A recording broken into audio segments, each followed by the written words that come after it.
All right, and we're back. Sorry for the small problems we just had recently, but let's just jump right into the round that is happening on our screen right now. As we can see that Jaeger already, no, sorry, Sol is lost her life already in these early minutes of the game. As we switched side to kitchen, I believe. Yes, that's correct. Donc is already here. Yeah, so it's going to be an interesting 3-4 right now. It's just happening in a nick of time. So we have lost two players from Lumina side and only one, which is a sled. Such a huge surprise from side of Blue Jays. Jaeger is still playing in the Red Museum, Red Train, sorry, against the player on the side of Dining. Now it's in the nick of the HP of Yana, he's still trying to pick. Now we have another kill by the Tweed onto the Lumina player. Yeah, it's a 2v4 and the bug is still alive, so the top floor can be broken down. As we can see, there are made some small holes already. I don't know where the bug is as of now, but we're heading into the last minute. I saw the hedge was open actually, so that's also something that can be used against Lumina. It's a 2v4 with the castle and the mute, not two great operators to have. As we can see that the castle is playing in brown bar, so they left side pretty much completely open. Oh, that's a... And he almost flew. Very good kill headshot on Yana, which was like 1 HP, but unfortunately 4v2, which decided into which limited into the 1v3 is not an actually ideal situation to find yourself in. We go 3-0 into the round, and there is another pause. Since there is a little problem of the production side, but anyway, yeah. So the result is 3-0 in the favor of Lucas. Yeah, so we're just having a small pause, but it's because of the delay. Of course, we had just a couple minutes ago that our stream lagged out a bit, so the game is on pause right now. So we should be able to jump in any second again. So that wouldn't be too much of a problem. But as you said, 3-0 for Blue Jays, finally taking those essential rounds, as we spoke about. Luckily, they are picking more soft breachers than the first couple of rounds, as they saw that they're losing some quite early. But as we can see, that the droning work of the attacking side is being better at this time, because I saw, as we can see, that the person in train was thrown quite good and dealt with pretty easily and quickly. That was also something really good on the notice. Something that I'm really intending to see from the Activist Lumina side is the ability to find the critical point of Blue Jays' entry and trying to taunt them. So they're right now back into the bar hotel, which was the first time they went into for 2 straight rounds. They decided to go to the other bomb side, which is fine. Which is actually a good decision if it works for you. But right now, since we are back on the first bomb side that they went into, we need to see a different play style from Lumina Gaming, and we see Surly nearly trying to spawn. That is a Maverick. I think it's a Maverick. Yeah. Yeah, there it goes. It's a Maverick and the Anagon. That's already two big factors of Blue Jays gone. Unfortunately, it's not the sledge this time that dies early, but you know, we can't speak too early because we're just 30 seconds into the round already. That was a pretty cool spawn kill, I can't lie, and 2 of them as well. So 3 stone nades and 2 nades are out of the game right now for Blue Jays. So from this moment on, they just need to decide what kind of gameplay and what kind they're going to put into the round. Are they going to try to delay as much as possible and then jump into the bomb side to fight the most aggressive player style, or no, we're going to drone as much as we can, find the cams, we'll find the information and pick each player from Lumina side one by one. This is something that it shows the mentality of Blue Jays hugely, but that's 2 false kills Yeah. from the side of Lumina into the Blue Jays. Both kills, I assume it was on Cigar, which lost Zofia and Sledge. Oh my god, Sledge again into the void.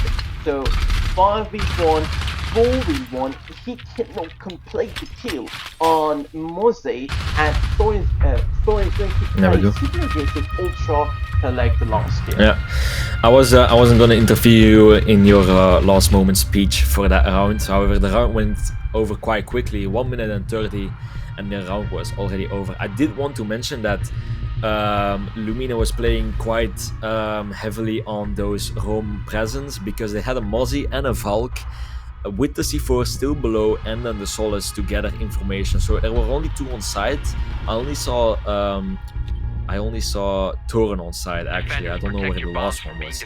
So it was actually quite easy to take the side. However, the plant was nearly impossible with the Valcams and then the Solace as well below, and then the 2C4s of course.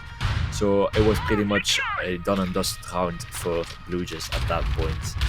Even though if they could have get those kills on the top floor in the end. The thing that I believe, what I multiple times said to the teams that I was the analyst for, sometimes you need to choose the mindset towards the round, and in this specific scenario, Lumina decided to go for early denial. They tried to get as many kills as possible before the round actually start and shake. So they could call it 2 false kills. Now that's a very cheeky Yeah. angle from Rooney towards the kitchen spawn, but fortunately for Blue Jays, none of those shots were hit. I think even though BLUEJAYS are 1-3 up, they're playing pretty safe from the moment they spawn in, because as you can see, there we go, it's Twitch this time that falls really early, because Lumina have had an entry pick in the first 30 seconds, literally almost every single round. It's quite interesting that BLUEJAYS let this happen each and every single time. Luckily, it's the Twitch this time, and they still have both soft breachers still alive at this point. It's kitchen, so that's quite useful to have on your side still alive. So right now, as you can see, guys, this is a top to bottom control. They try to clear each level, go to the next level, and eventually, when they are in train and museum, they can eventually find the opportunity to play vertical on them. But something that is very critical here, they are already in disadvantage. Although, as you mentioned, they have both the soft breachers, but when you're playing against kitchen, I think you need all the advantages in the world because it's a side that's kind of isolated. Yeah, that's true. And it's not very easy to play against. I wouldn't necessarily say that losing the Twitch is that much of a hustle for BLUEJAYS at this point. However, as you mentioned, that having all 5 players alive is quite crucial at this point. However, I do want to mention that they are picking for the bug and the sledge, but don't you think that Ram is a possibility for kitchen side? I think that Ram is quite useful on this side actually, and they opted for Ram last time around. No, I don't believe it was on kitchen, but that's a cheat too. I ain't gonna lie, that's a cheat. That's a very good kill. Yeah, I'm happy you mentioned that. As we were speaking, Sledge got down from Castle. That's a good pick, Yes. but I don't know if they can complete the kill. Nope, Sledge is It's all back through on vertical, 20 yeah. HP. So we have Castle on 30 HP and Sledge back on 20 HP, but still Sledge's positioning is crucial. Now, Jon is trying to pick the Alloy player into the VIP section. Ooh, nice. Rooney gets the kill. Alloy complete the kill on the Oh, they dropped Jonas, hatch. peeking They're from inside, the yeah. VIP, drop the hatch into the freezer, trying to plant on default. Now there is a flank coming. Cut off the flank, the second kill, and it's Ain't no way, ain't no way. ending. Oh my goodness. Ain't no way. That was a pretty nice clutch, and it came from the bug, the soft breach. Pretty good cover from the bug as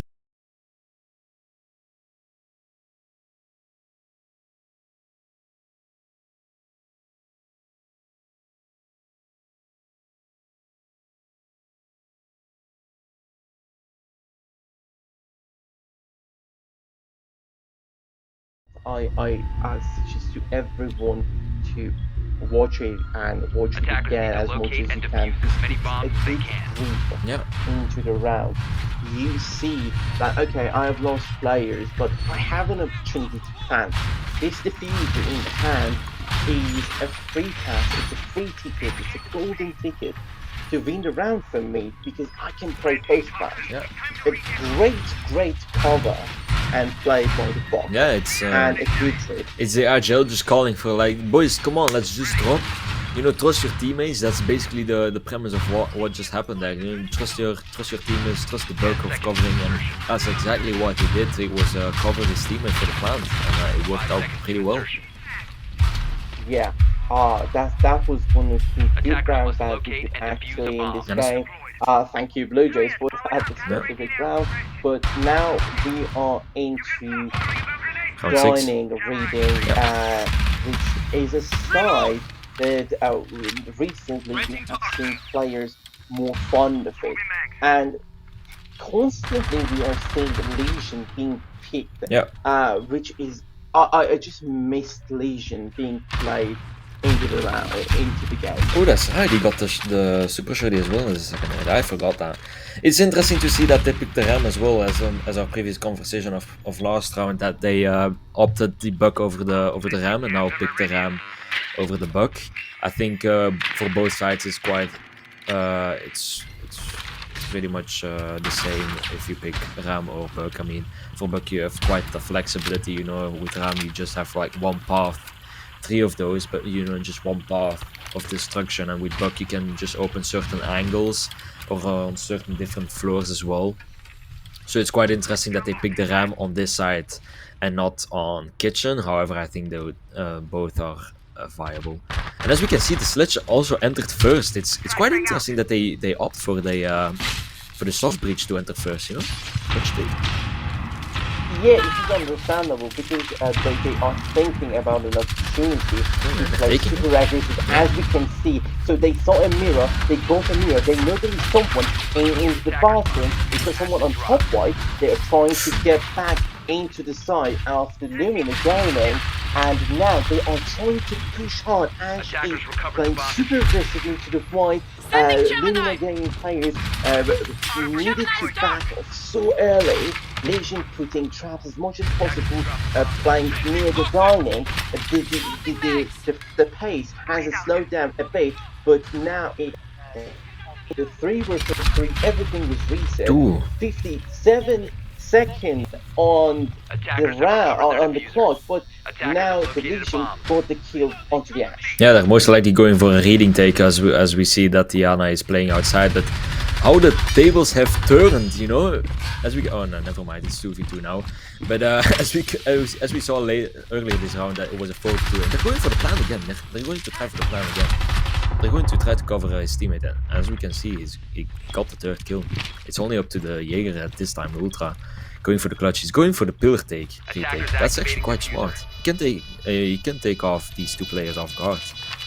Actually, no, yeah. Can, but unfortunately, I'm pretty sure they're not they're on aware. Yege, and Yeah. they are getting caught off all the rotation possible. Yege is completely blind going into this fight. He can guess that there is someone in the wishing machine, but decided that no, I need to go into the hallway. Yeah. Ram is holding in the angle with R4C, with the LMG, and pick the last kill. Something that I wanted to mention, but everything got so chaotic in the round is Ram is not only a soft breacher in my opinion. I really want to see this side of Ram that I'm going to explain. Ram is one of those operators that can completely cover all the sounds possible for you Yeah. to sneak up, to destroy possible utilities, Defenders, to protect your put bombs from being nades, defused by and attackers. those huge sound of machinery can go into the nerves, blocking all of the Attackers senses. discovered the location of a Especially, bomb. I want to mention that a possible usage of RAM against bandit tricks that can actually cut off the sound of putting the break charge or the ice charges on the wall. I'm not sure it's going to work, but if that works in that specific scenario, it's going to be huge help for the attack side. Yeah, it's quite interesting as we can see the lineup of Lumina. They're not even opting for a soft breach. I assume they're going for a freezer take as looks of it, but they opted the Nomad instead of a Bug. It's really interesting that they chose for these operators. Actually, no, they're going for a bakery take. It's actually quite interesting, but they opened up the walls and everything. The defense of Blue Jays is quite focused on the bakery side of things. So I don't know if that's really the call to go. Oh, they call to go, guys. It's not bank, buddy, that he can use a drone like that. Yeah. But yeah, as you said, they are going to take the bakery control. But that's the first kill from Ace on Echo. That's a huge kill. There goes a very important. They got 2 kills back. Now Jaeger needs to get back to the side. It's 3 versus 4 in favor of Blue Jays. Everything is happening so fast. Yeah, it's quite interesting that Lumina are losing these gunfights really quick as they got the first pick. You know, we were kind of hyped to see that Lumina got that first pick so early in that round, especially on the Echo, while they had the Echo drone in the first couple of seconds. However, quick 2 trades from Blue Jays, taking out the Capital and the Ace real quick, which are 2 huge picks actually. I would say rather Capital huge pick. Ace already used one of his charges, and most of the walls of Bakery are soft, as we see.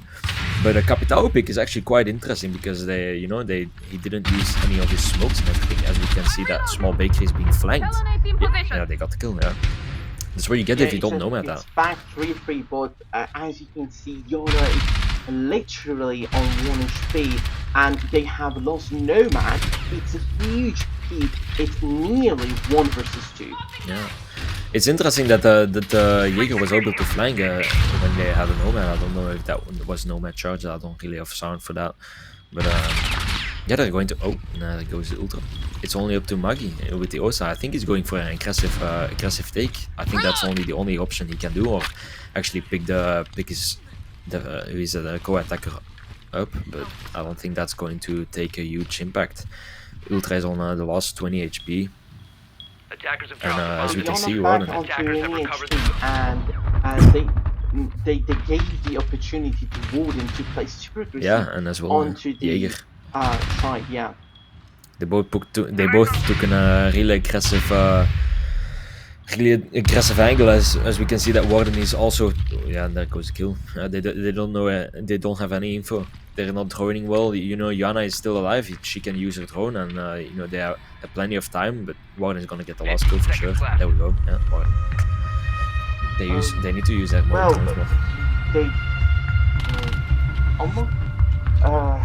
I don't want to sound like a very critical guy, but you guys don't deserve to win this game at all. I'm talking to Lumina actually. Yeah, the score is 1-6. It's highly unlikely that they can turn this around, but the thing is that you need to understand what kind of gameplay you want to put into the round. If you're going super aggressive, fine, but attackers you need to understand what kind of angles you're opening, what kind of angles you need to keep. If you're going to, like let's continue to the specific side, it's going to end well for you, as we have seen. And Lumina had the opportunity after getting the kill on Echo to take it slow, use drones, gather info, and I'm kind of surprised that many people forget Yana has a code and they can use it as a live drone. But this is a very interesting lineup from Lumina. They're going for the rush. Maru. They're going for the Skylight drop. Yeah, that's going to be a very, very fast push into the side. Possibly Maru getting some kills. Yeah, it's either late in the round or early in the round. it didn't happen early, so I'm guessing it's a late. And she also has a shotgun.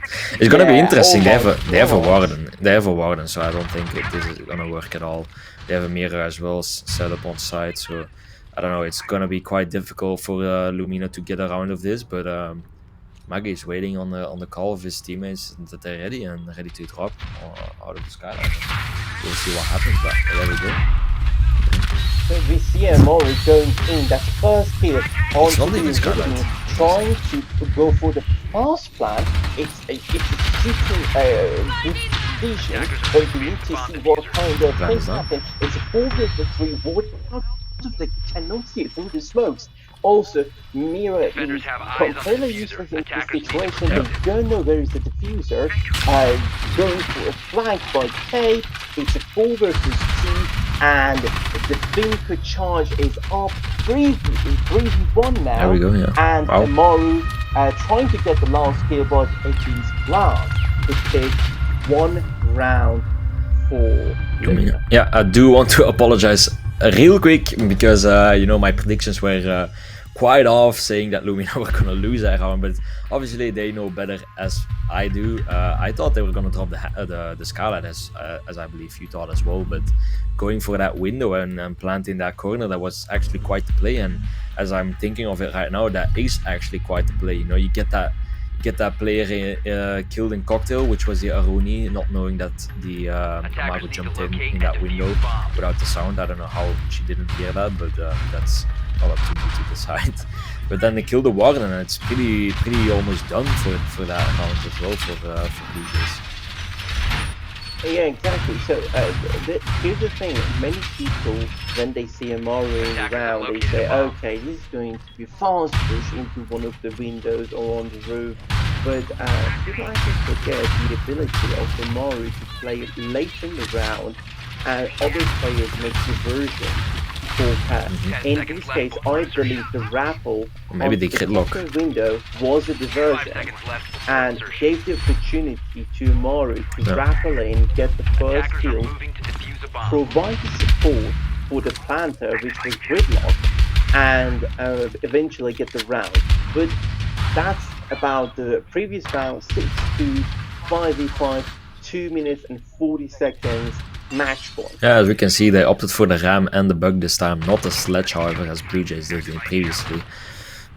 So I don't know. I'm curious on to see how Maggie will use that ram on this side. They're going for a top floor take, you know, top to bottom, as we usually see teams do on Cafe. Pretty interesting to take the IQ and the Yana. Hopefully they'll use that Yana clone more often than we saw on the kitchen attack.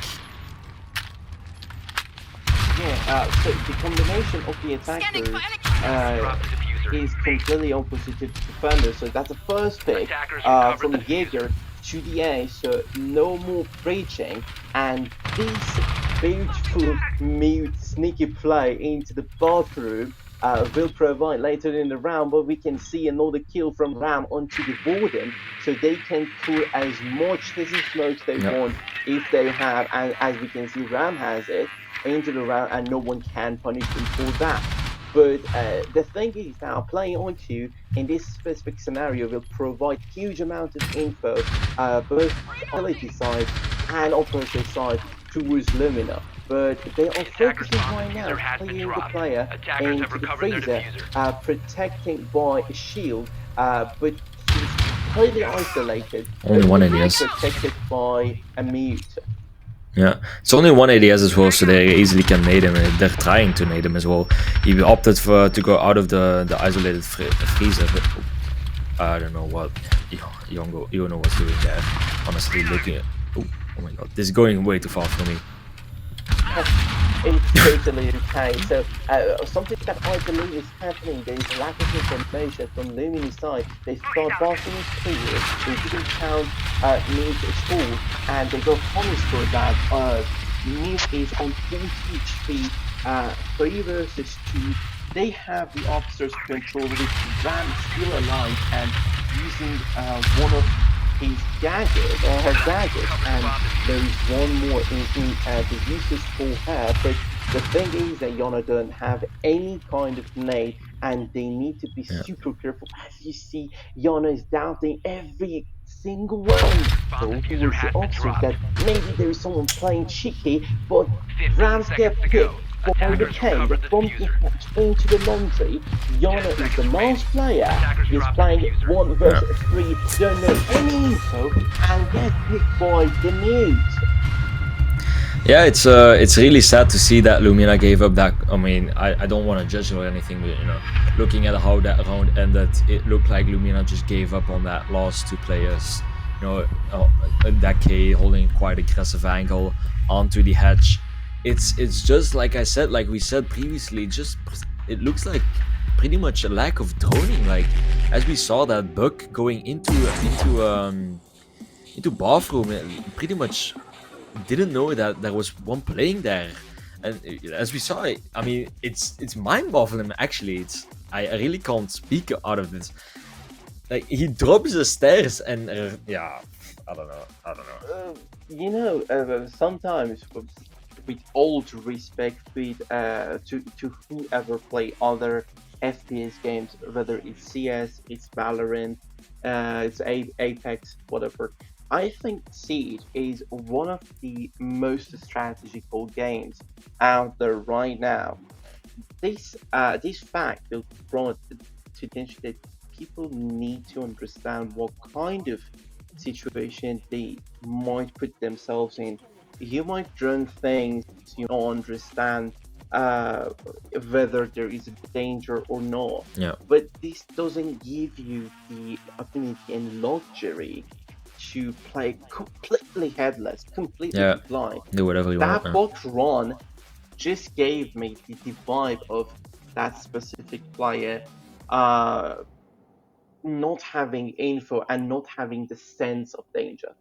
Yeah, that's completely correct what you say, and it's not only that last round that happened. It was clear that actually it was pretty clear for both sides, especially from Blue Jays in the beginning, where we thought that Blue Jays were not as much as Lumina, but like lack of communication and droning. Lumina, we saw it pretty clear as well. That last round was specifically. They had all the time left. Okay, it was getting quite hectic with all the kills dropping, but still you have 1 minute left, or I don't know how much time that was left on that clock. It's a 2v4. You still have the Yana, you still had smokes on the Ram. I don't know if Ram had his gadget still up. I believe he had. There was one more, if I'm Yeah, not mistaken. so you've still plenty of gadgets. You have the Yana that could easily drone, open up the site. It was reading, go for, as we saw Blue Jays do, it was a 2v3 at that time, Yeah. and they just went for the plans. They just went for it, and they got the kills, easy cover. I think maybe Lumina, they had to do the same, I believe, and not just peak hatches and drop stairs. I think that's the main So, factor. different in the mindset is understandable, but not learning from your opponent's mistake is a whole another story. Yeah, We have seen Blue Jays making mistakes, learning from them, and improve towards the game. Something that we didn't see from Lumina. I know I might be too harsh on them right now. This is the first game of this series. They have a huge amount of time to review the worlds, to understand the opportunities. But I want to, the next step towards this, I want to see an improvement, huge improvement in communication, in droning, in gathering info and intel, but more importantly, in learning from mistakes towards the game. It is the only thing that actually can provide you with a chance of victory. yeah, and I hope. I think we all hope that both teams rewatch this stream and rewatch the game and learn from their mistakes. Obviously, but with the game ending, I think we're also done for today. Obviously, with the start of season 10, we're back with more games than ever. We have got 10 teams more than previous season, so we got 30 teams, so a lot of games. And luckily, we are able to provide more games tomorrow, starting from 6 p.m. CST. So hopefully you guys be there. The stream indeed will be less scuffed, as I'm hearing through my ears. I mean, that's what I hope. I'm just really quickly checking whoever is playing tomorrow. The So first it's game. Mercy Valhalla Eagle Empire at 6, Da Vinci Sport Youngsters versus Mercy Talent in 7 and 10, Brick Eaters, Lovelux Esport, and E-Wave Eagle Empire are the 4 games is going to happen tomorrow. Yeah. So indeed, as my lovely co-caster just announced all the games, those are the games that are being streamed of our Challenger division. Those games are always played on Wednesday, always starting at 6 p.m. CST. So whenever you guys want to check on Talent League, 6 p.m. CST is the starting time for all of our divisions. Not always on Wednesday, of course, but yeah, I hope that we all see you tomorrow as well. I don't know who is going to cast that game. Sadly, it's not me, but let's see what happens. Thank you for tuning, and sorry for the technical problems from our side, from our team side, and hope to see you tomorrow. yeah, see you guys.